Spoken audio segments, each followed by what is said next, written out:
CBN 청취자 여러분, 안녕하십니까?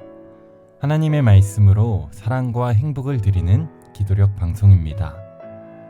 오늘은 7월 7일 수요일입니다. 기도력 제목은 모본입니다. 주제 말씀입니다. 그러므로 사랑을 받는 자녀같이 너희는 하나님을 본받는 자가 되고. 에베소서 5장 1절. 다같이 찬미가 234장 예수를 더욱 배우고, 이 찬미를 들으시고 말씀을 나누겠습니다.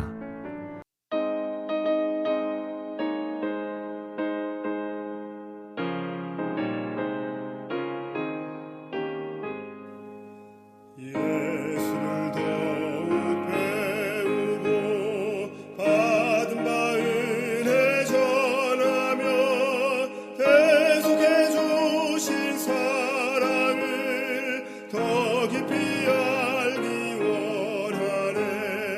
내 평생의 소원, 내 평생의 소원, 계속해 주신 사랑을 더 깊이 알기 원하네. 성령이 스승되셔서 진리로 인도하시며 거룩한 뜻을 깨달아 예수를 알게 하소서. 내 평생의 소원, 내 평생의 소원, 계속해 주신 사랑을 더 깊이 알기 원하네.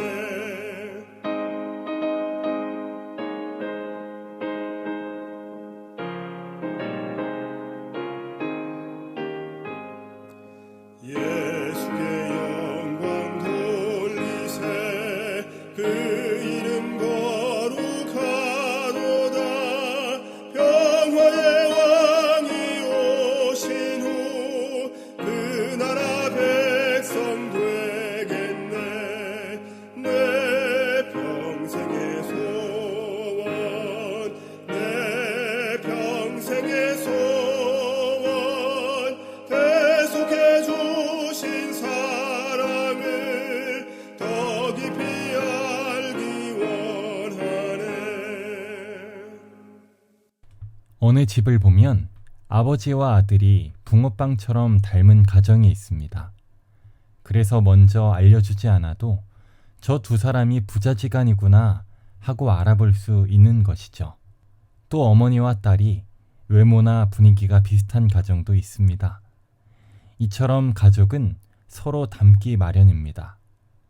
자녀들은 부모의 외모만 닮는 것이 아니라 그들의 말투와 행동 양식도 닮습니다. 사도 바울은 우리가 하나님의 사랑을 입은, 즉 하나님의 사랑을 아는 자녀가 되었으니 이제 하나님을 본받는 자가 되라고 권면합니다. 누군가를 닮기 위해서는 그 대상을 분명히 잘 알아야 합니다. 예수를 그리스도로 믿고 따르는 자들을 가리켜 그리스도인이라고 하지요. 이 단어는 안디옥에서 처음으로 사용되었는데 그들의 말과 행동, 모든 것이 예수님을 닮았기 때문입니다. 오늘 기도력 말씀은 우리가 배우고 닮아가야 할 우리의 완전한 모본이 되시는 예수 그리스도를 소개하고 있습니다. 기도력에 있는 말씀입니다. 홍수 이전의 사람들이 하나님의 말씀에 순종했다면 그들은 홍수로 멸망하지 않았을 것입니다. 이스라엘 백성 역시 하나님의 말씀에 순종했다면 하나님이 그들에게 특별한 복을 부어 주셨을 것입니다. 그러나 그들은 식욕과 정욕의 방종에 빠지고 말았습니다. 그들은 하나님의 말씀에 순종하려 하지 않았습니다. 비뚤어진 식욕의 방종 때문에 그들은 온갖 추악한 죄를 지었습니다. 만약 하나님이 택해 주신 합당한 음식을 먹으며 하나님의 요구를 첫째로 생각하고 신체적인 욕구를 둘째로 생각했다면 그들 중 아무도 광야에서 멸망하지 않았을 것입니다. 그들은 비옥한 가나안 땅에 거룩하고 건전한 백성으로 살 수 있었을 것이며 모든 지파 중에서 단 한 사람도 허약한 사람이 생기지 않았을 것입니다. 세상의 구주께서는 인류를 위하여 죄가 되셨습니다. 인류를 대신해야 했기에 그리스도는 하나님 아들의 권세를 드러내지 않고 인간의 자손과 자리를 같이 하셨습니다. 우리를 위해 그분은 가장 극심한 환경에서 인간으로 시험 당하는 고난을 견뎌야 했고 하늘 아버지를 믿고 완전히 신뢰하는 본을 남겨야 했습니다. 아버지께 영광이 된다면 아버지께서 자기에게 음식을 공급해 주실 것임을 그리스도는 아셨습니다. 이 혹독한 시련으로 말할 수 없는 굶주림을 겪으면서도 그분은 자신에게 주어진 시험을 한 점이라도 덜어내고자 성급하게 신적 능력을 발휘할 생각이 없었습니다.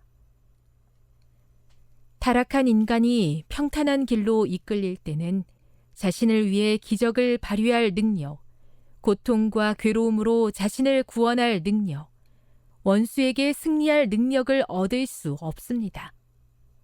하나님은 종종 인류를 곤란한 상황으로 인도하셔서 그분의 사랑과 능력에 대한 그들의 믿음과 신뢰심을 시험하십니다. 그렇게 해서 그들의 믿음을 입증하고 성품을 개발할 기회를 주는 것이 하나님의 목적이었습니다. 그리스도의 생애는 하나의 완전한 모본이었습니다. 인간은 하나님을 의지하고 믿고 신뢰해야 한다고 그리스도께서는 자신의 모본과 교훈으로 늘 가르치셨습니다. 예레미야 15장 16절의 말씀을 읽겠습니다.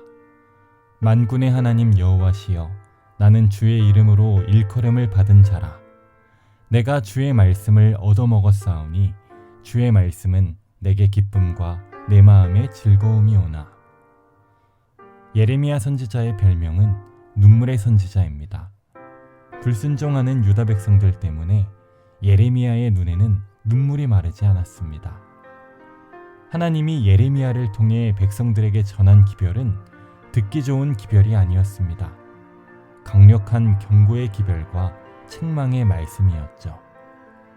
그런 예레미야를 기쁘게 하는 것이 있었는데 죄인을 향한 하나님의 마음을 아는 것이었습니다. 예레미야 14장 17절의 말씀, 내 눈이 밤낮으로 그치지 아니하고 눈물을 흘리리니. 그는 백성들이 불순종으로 멸망해 갈 때 하나님도 울고 계시다는 사실을 알게 되었습니다. 사랑하는 여러분, 하나님이 당신의 자녀들이 고통당할 때 울고 계신다는 사실을 꼭 기억하시게 되시길 바랍니다. 종로의 계단 35쪽에 있는 말씀입니다. 사람의 입술에서는 하나님께서 하시는 것보다 더 인정 있는 간청이 새어나온 적이 없다. 그의 모든 허락과 경고는 말로 표현할 수 없는 사랑의 표시이다. 하나님의 책망과 경고조차도 말로 다 표현할 수 없는 사랑의 표시임을 예레미야는 알게 된 것입니다. 그러므로 백성들의 조롱과 멸시 속에서도 하나님의 기별에 충실히 전하고 그들을 위해 눈물을 흘릴 수 있었던 것입니다. 사랑하는 CBN 청취자 여러분, 우리의 모본 되시는 예수님을 인격적으로 알게 될 때 우리는 예레미야처럼 슬픔 중에도 하나님을 온전히 신뢰할 수 있고 기뻐할 수 있는 믿음의 사람이 될 것입니다. 우리의 모본이 되시는 예수님을 아는 일에 더욱 열을 내시는 저와 여러분이 되기를 간절히 소망합니다. 하늘에 계신 아버지, 오늘 아침 귀한 말씀으로 은혜 주시니 감사합니다. 하나님의 본심을 알았던 예레미야처럼 우리도 예수님을 더욱 깊이 알기 원합니다. 아둔한 마음에 말씀으로 빛을 비춰 주시옵소서. 예수님의 이름으로 기도드립니다. 아멘.